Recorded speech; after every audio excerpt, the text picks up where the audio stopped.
afternoon, everybody. I wanted to talk again about this question of religious freedom. A lot of people are asking, I've seen people asking on Twitter like the following question. They say, look, why you? They can be religious and have secular education. Why can't Satmar? And these are like Satmar Hasidim asking this, and it's a valid question. And why is this an issue of religious freedom? Why can't we just get the government to come in and force them to give our kids English and so forth? And the answer is that freedom of religion is, in America, a very extreme level of freedom of religion. For example, I'll give one example. There was the Universal Life Church in Modesto, California. It started in 1959. And the beliefs of the Universal Life Church are as follows. Do whatever you think is right, or whatever you think is good.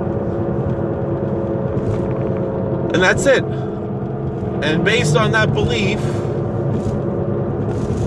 they said that it started off like advertising the back of comic books. You want to be a minister in our church? Just give us your name. Poof. You're a minister in the church. You don't need any training. You need a piece of paper to prove it? Send us $5. You want a special title? You want to call yourself rabbi, imam, wizard, pope, whatever you want? $10, we'll send it to you. You need a degree? We'll give you a bachelor's degree, master's degree, doctorate degree in religion. $30, you can call yourself doctor of divinity. $100, we'll give you a PhD. We'll send you a test and give you a PhD. For the PhD, actually, you need to take a test. Nothing else. Everything else, just giving it to you. And like I said, started in 1959. In the 1970s, it became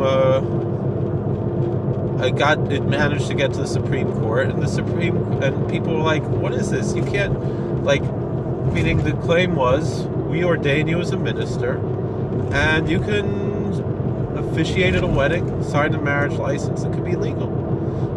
You can legally use the title doctor, or reverend, or even rabbi, or bishop, or whatever you want. Just send us a few dollars, we send you a piece of paper.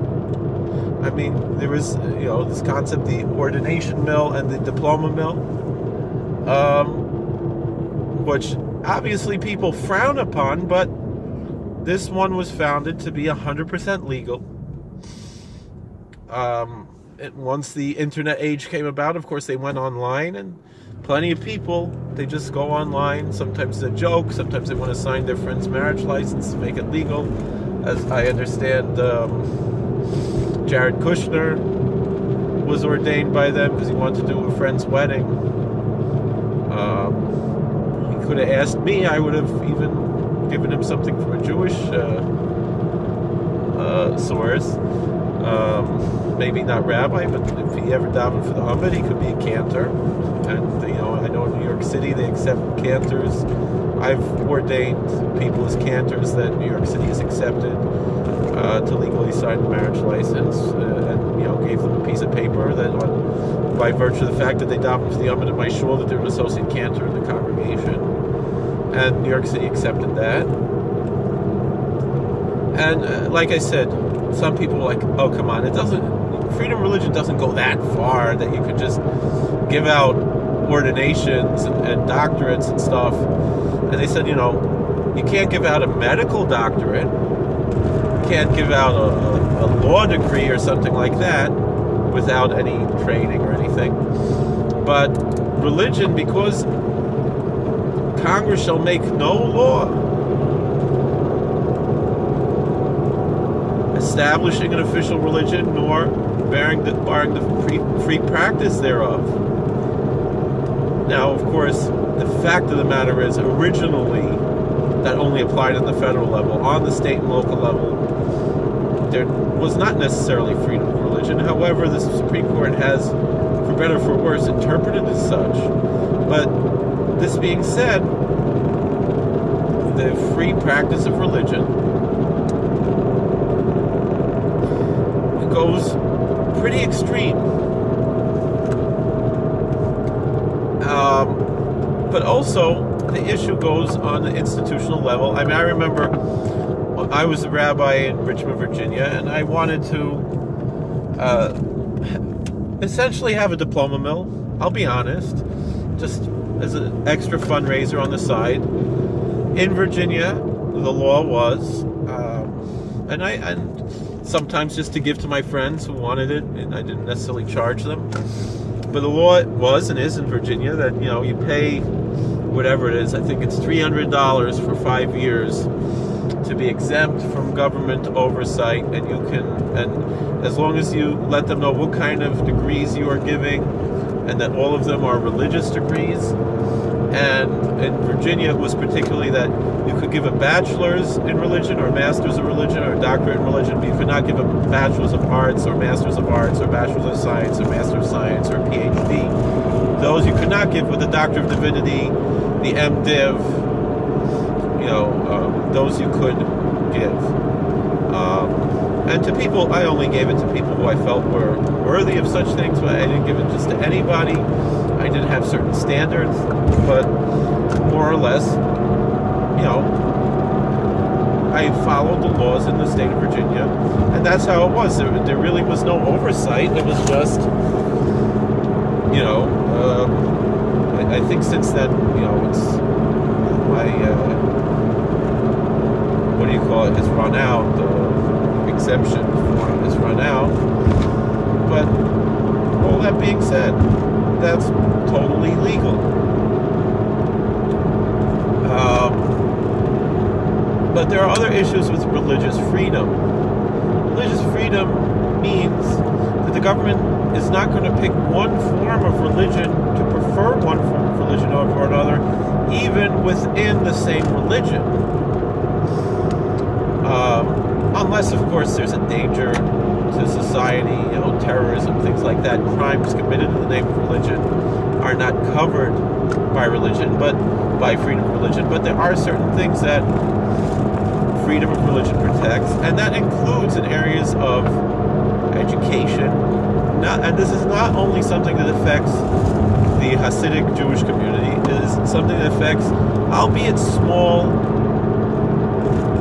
minority communities of Christians and Muslims in America as well. And there are many different cases that can be cited, some of which have been decided, some of which, as far as I know, have not yet been decided. But to bring these things into context, this question of freedom for the Hasidic schools is a question of freedom for all Americans of all religions, or no religion at all. It is a question of liberty, and also, in general, America is a country where you have a value of self-government, meaning you are expected to do the right thing on your own, and you don't necessarily need the government to tell you to do what's right. And so, to me, I would consider, I'm conservative in many of my ideas, but I would say that my conservatism is, in a sense, from the government standpoint, a form of classical liberalism, meaning you do your thing, I do my thing, and I'm okay, you're okay. Now, maybe not as far as my religion says, my church or synagogue or mosque might disagree with certain things, but does that mean that necessarily the government has to say this or that? No. That's really what I'm saying here. For example, I've seen, people saying, well, you could be a good Christian and still believe in evolution, and say that from the standpoint of as an educator who works for a government-run school as opposed to a private school, there is a problem with that. Now, there's not a problem to say, some churches do believe that God used evolution. Some churches do not believe that evolution happened. Different churches believe different things. We can talk of that at a social studies level in the public school system. But to say that, well, the Catholics who do accept evolution are somehow better than, some kind of evangelical or Baptist who maybe doesn't believe, who is a creationist, it's not for the government to decide which church is better or worse. And that's a form of discrimination. I'm not saying that the schools cannot teach evolution, but they have to teach it in the context of it being a theory, even if and what aspects of it are more or less proven facts, or more or less, what evidence has been understood basically to be more or less conclusive. But still, the fact of the matter is, although yes, on one hand, a theory as a scientific term is more than just an idea someone came up with, but the fact of the matter is that it remains that it's not a fact. It could likely be a fact, but the way the scientific method works is that things can change in science. Science is a dynamic field. It's not a static field. It never has been, and it never will be. And just as much as the great scientists of the past believe things that today are more or less proven to be false by virtue of, things that, from that via the scientific method could be repeated and demonstrated to be so. That doesn't mean that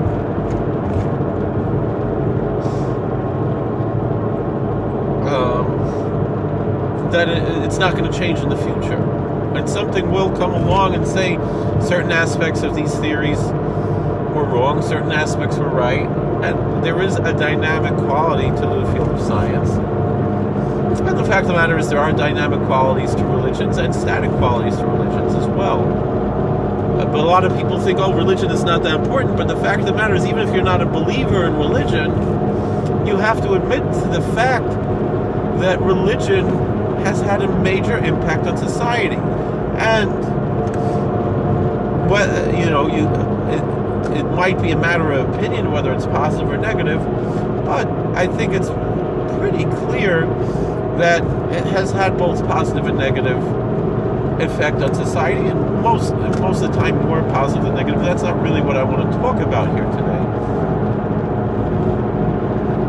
What I really want to talk about here is freedom of religion. This is something that is fundamental to America, which includes what some people would say freedom from religion to a certain extent.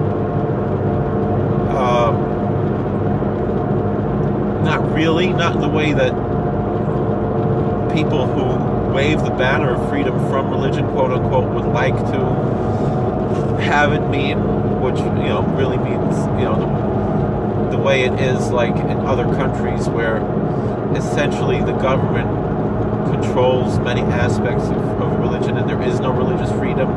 America has a very profound level of religious freedom, and so the case would have to be made that the different form of education that the Hasidic schools offer is an actual detriment to society, and it's not something that could really, I feel, stand the test of the courts. And so there's three cases that I kind of want to bring up, not necessarily court cases. One is a court case that has been settled, and that's about the Amish, and how the Amish, their education system is radically different than the secular education system. And what basically was founded was that since what they're being educated is something that will help them be productive members of society within their society, that being said, and that they're going to be self-sufficient and so forth, that a different form of education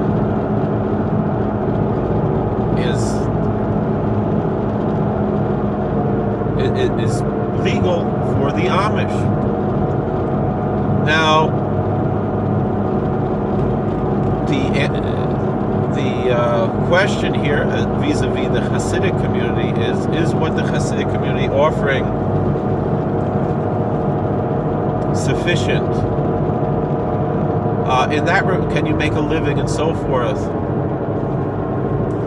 Now, and many people are arguing that you cannot. But the fact of the matter is that they're arguing, their argument and their reasoning is rather specious, and it's bringing correlations that are not exactly causations. The people talk about the poverty level in the Hasidic community. The poverty level in the Hasidic community is mostly based on the fact that what is considered the poverty line in New York State is rather high. Meaning the people who we call poor in New York State and in most of America are richer than many of the rich people in other countries. That's first of all. But second of all, what defines the poverty line also is the family size. And the Hasidic, and so then people say, oh, they're just having a lot of babies so they could take advantage of the welfare state. And it's not true. These are people who, regardless of whether or not they would be receiving some form of welfare, would still have large families. Just as at one time was common among Catholics and still is among pious Catholics today, although I guess the Pope kind of has a different idea when he talks about conejos. He said, no, I remember you can find the video.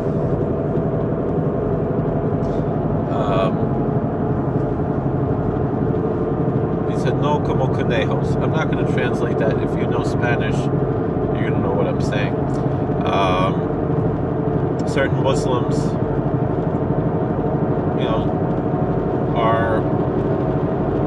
they're different religions. They have different views on birth control. And the Hasidic community, it's not only the issue of birth control, but the issue that they believe that it's a mitzvah of be fruitful and multiply. And even if they do, in certain Orthodox circles, even certain Hasidic circles, allow birth control, they're going to feel that it's a mitzvah to have children. Now, the question is, should the taxpayer have to pay for this? I know a lot of people are not going to like my answer, but I feel it's an intellectually honest answer. Well, first of all, they are taxpayers as well. Despite the propaganda that people say, oh, they all declare their homes to be synagogues so they don't have to pay taxes. There are people who have synagogues in their homes, yes, and some of them are tax exempt, many of them are not.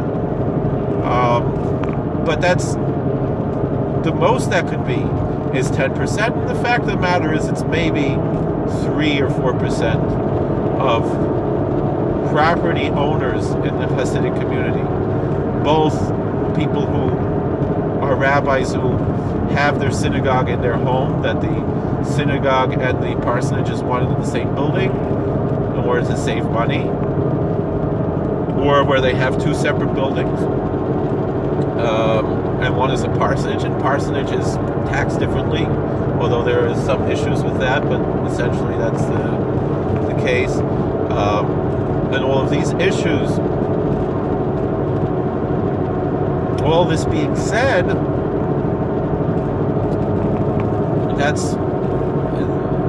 they are paying taxes as well, and they're not, and tax money pays for many things, not only welfare.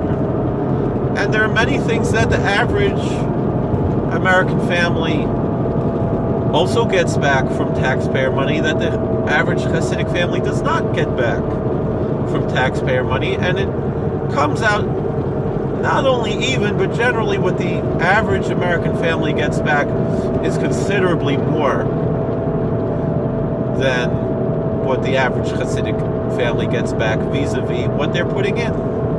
Whether they're paying taxes on their property, whether they are paying rent that goes to the taxes on their property, and their income tax and sales tax and so forth, both on the individual level and the communal level. The Hasidic community is getting back less than most people are getting. Public schools cost a lot of money, and they waste a lot of money, and they're not always successful. And other things, jails or whatever, that for the most part, police costs, things like this. Even though there are criminals in this community, and there are also people who are framed as criminals, there are people who are discriminated against by the criminal justice system in this community, innocent people who I 100% believe that's true, and there are actual criminals as well. But that being said, by and large, this community has a very tiny, almost insignificant criminal rate. That's why it's always in the news whenever something like this happens. If someone with a beard and payas, God forbid, winds up in front of a judge, it's going to be in the news because it's so rare. It's a man bites dog story. But the fact of the matter is, New York State schools, the average student, $20,000 a year easily is the taxpayer cost. So someone might have 2 or 3 kids in the average American household. They are getting benefits from the government between $20,000 to $40,000 to $60,000 a year.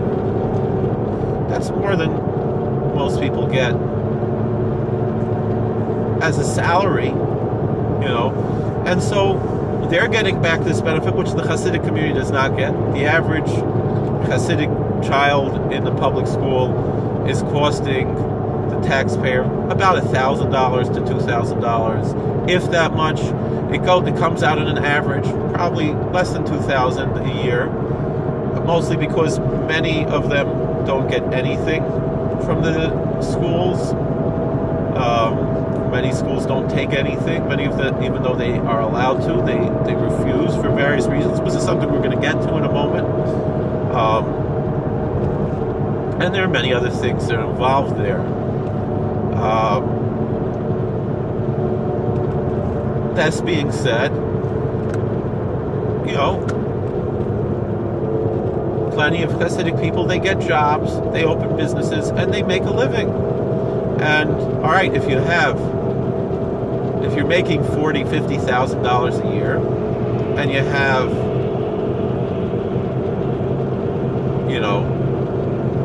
6, 7 kids, all right, so you might be legally entitled to something around $15,000 to maybe $20,000 in benefits between food stamps, Medicaid, maybe, depending where you live, how much your rent is, maybe Section 8. The Orthodox communities tend to be more expensive to live in. So, again, we're both everyone's paying taxes. You're not exempt from taxes just because you're a Hasidic Jew, nor should you be. Even if you have certain tax exemptions because you have a synagogue on your property, that's a real 100% bona fide, legal, real synagogue. It's not a play, it's not a joke. All this being said, the average secular family that might have 2, 3 kids, or maybe more, in the public school, and still might be getting food stamps or Section 8 or Medicaid, WIC, all these programs. It's not saying that the secular families don't get these programs. They're going to be costing the taxpayer a lot more. And since we're putting in, what's wrong with getting out? All right, you're going to say, well, the Amish, they don't take. Good for them. It's nothing illegal and nothing immoral about taking something that is entitled to you if you don't like it. And I don't like it. I'm not a fan of the welfare state.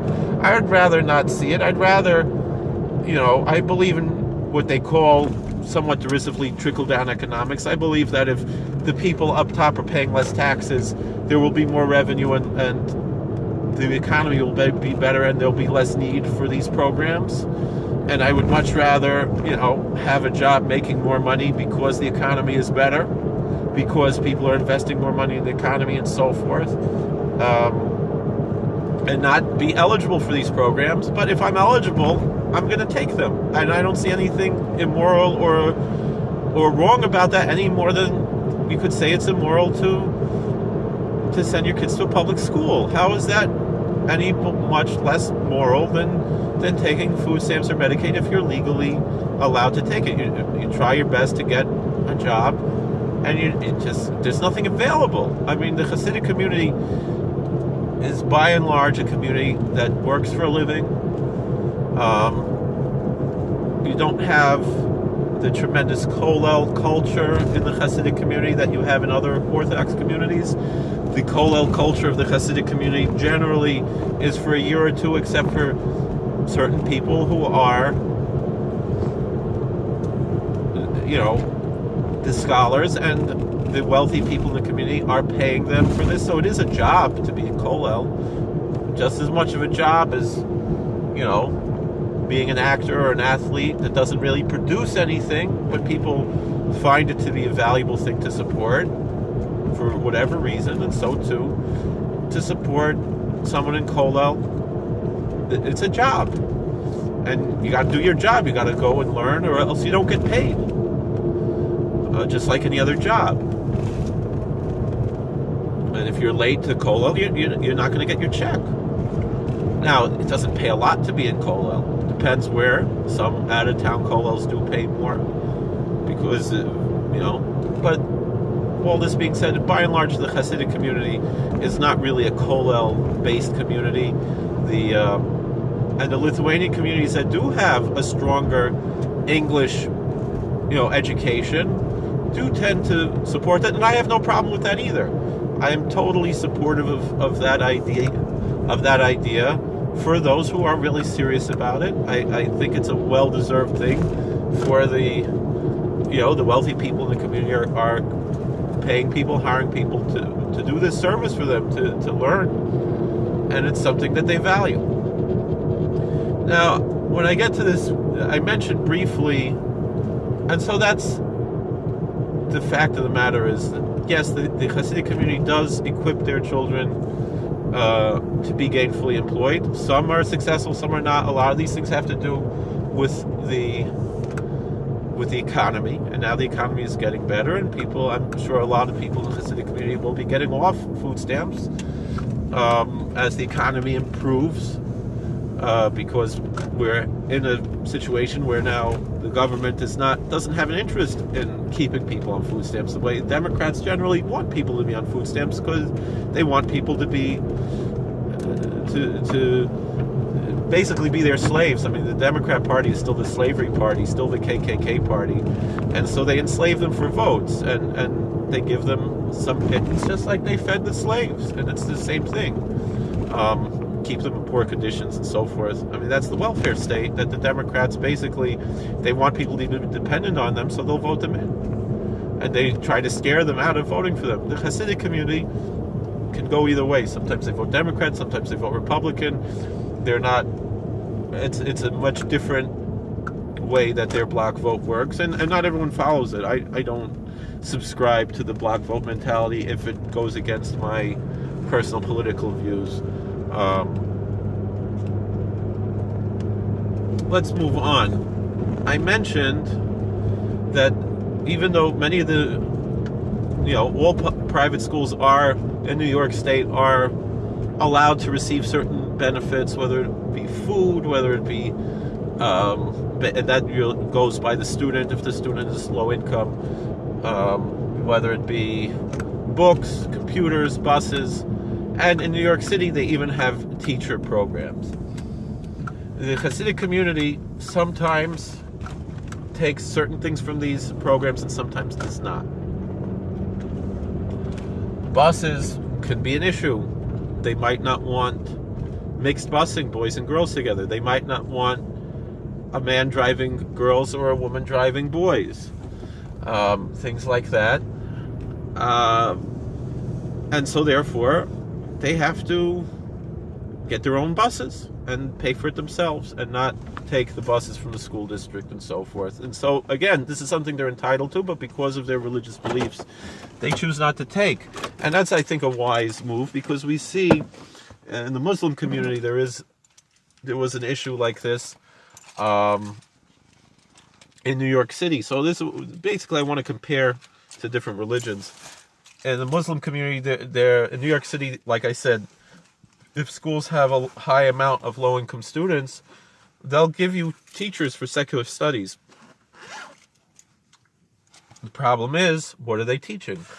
Are their teachings going to be in line with their religious beliefs of the community? And the Muslim community discovered sometimes no.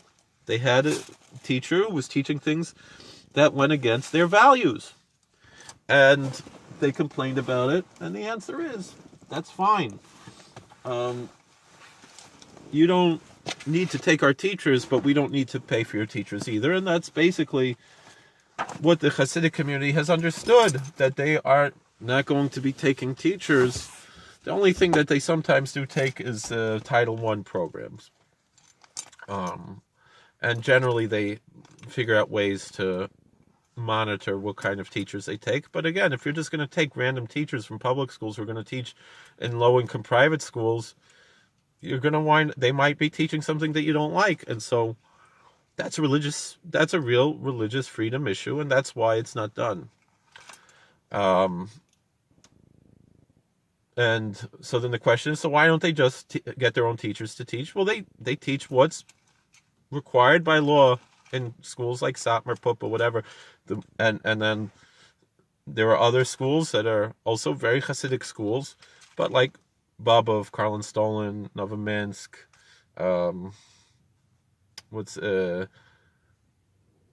I said Babov already, Ger.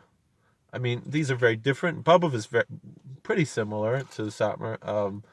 Wien also has a lot in common with Satmar. And these do teach more English. I don't know if it's still today, but for a long time in Babov, you could get the Regent's diploma in Babov, just like in the Litvish Modern Orthodox school. And go on to college, and Touro College has programs, geared to the Babov community. That's the right of the school to decide, is this what we want to do or not? Now, the fact that a parent sends to a different school, the school is not claiming to give a Regent's diploma if it's not that type of school. So it's not the school's responsibility to offer something. It's the parent's responsibility to pick a school if that's what they want their child to do. And once the child's 18 and he decides he wants to go on and get his GED, go ahead.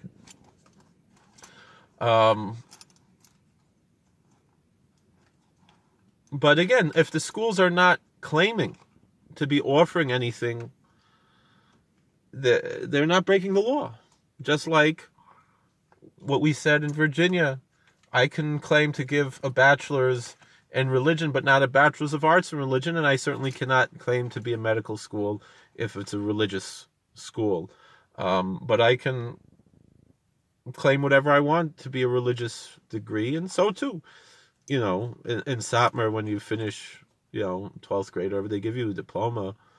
They might not accept it in the other schools, but they give you some kind of diploma that, you've completed this far in school, and some places might accept it. You might be able to, with a bachelor in Talmudic law, go on to grad school.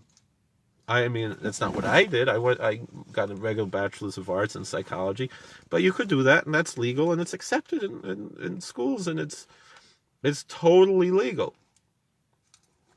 Again, you have to ask yourself, is the education being received in line with my culture, with my religious values, and so forth?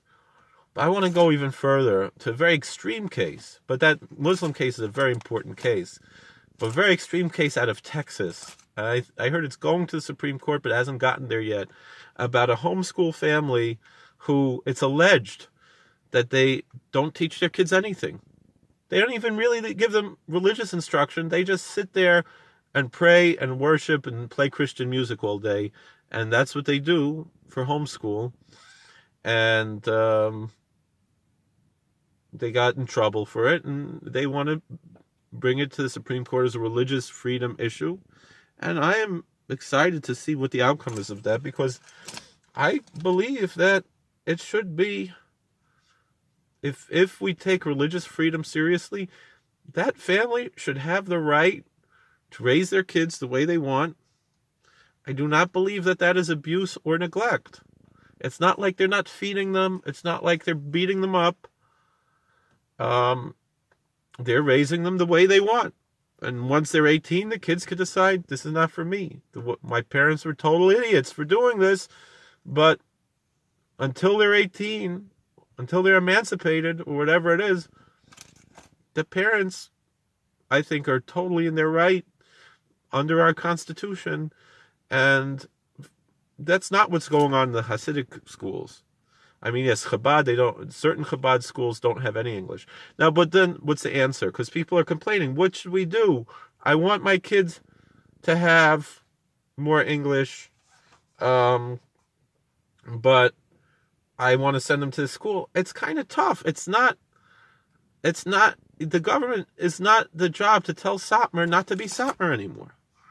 I mean, if they do that, next thing they're going to have to say, you have to say Hallel and Hayir, They're not going to do that, but I'm saying it's a slippery slope. What they could do, what they're doing in England now, they're forcing sex education, teaching children about different forms of sexuality and so forth, which really has no place in an elementary school level anywhere.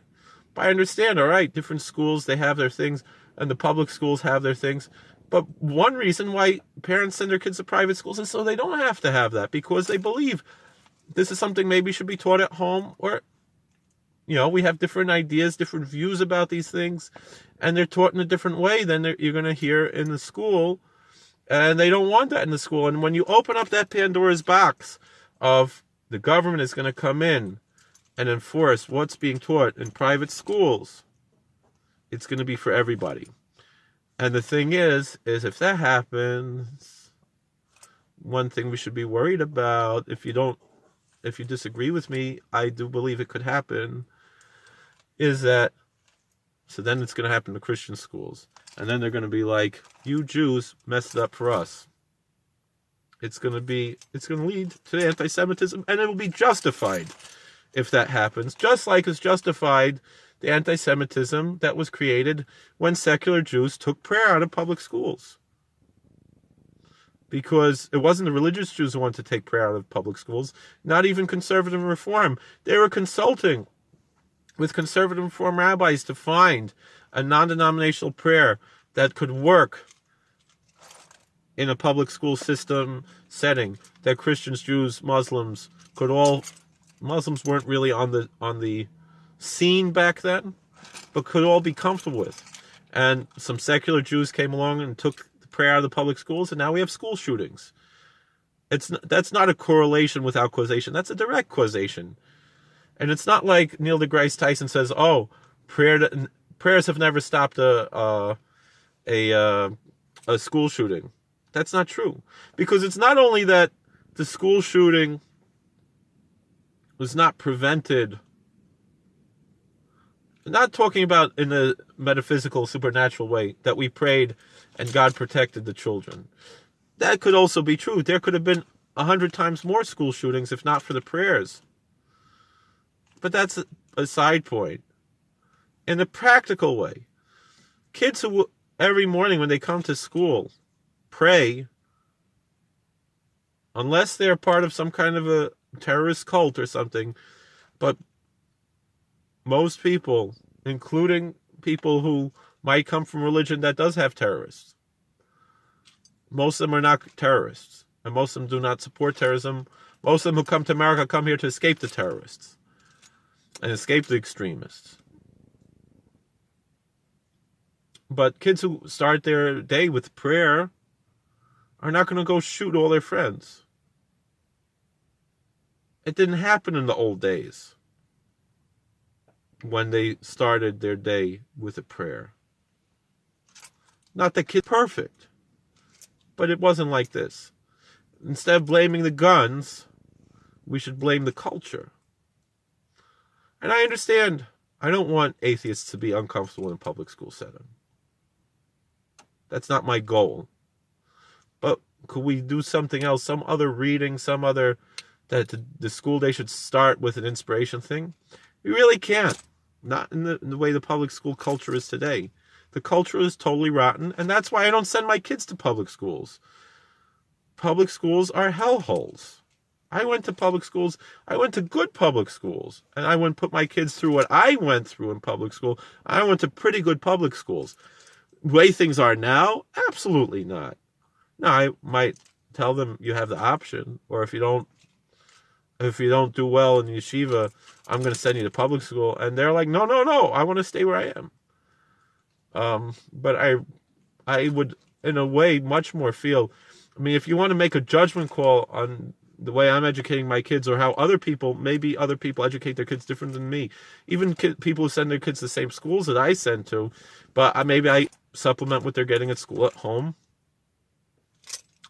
But all that being said, you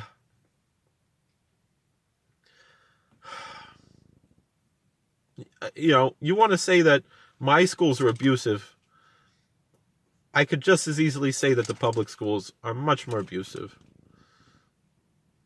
And I'd have justification to say that.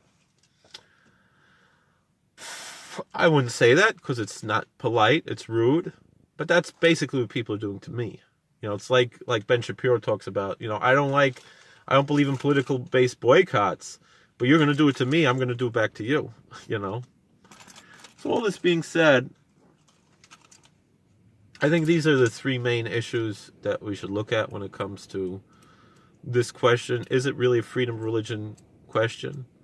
And back to what I said in the previous video, there are people in our community that absolutely believe, that have a value of not knowing about things that they consider to be bad influences, and that do believe that ignorance is bliss, and also believe that our mind should be kept clean for holy things and not be a whole receptacle for all different things. Again, I'm maybe more liberal than they are, and maybe I have a different view, but I respect their sincere religious belief, and I do not want to I don't want the government to force them. If there is, say, within the Satmar community, a large amount of parents who are unhappy with the education their sons are getting, you have options. Like I said, send them to Bobov, send them to Wien. I understand Karl and Stalin is not your culture. I understand Ger is not your culture. But Bobov and Wien, not that much different. I mean, I go visit the Vizhnitz Yeshiva here. There are Satmar boys there. You could see Plachika hitting there. I go to Yerushalayim, Namir, a Litvish Yeshiva. Satmar boys there. Lucerne, the best Satmar boys. They went to Lucerne, Litvish Yeshiva. The culture is totally different. So those, they're going to go to Lucerne because they're serious in learning. Why can't they go to Bobov? Because they want to be serious in English? Nothing wrong with that. That's one option. Another option is open your own yeshiva. I know my friend, Rabbi...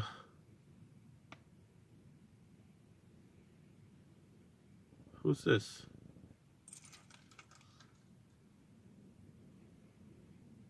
Rabbi...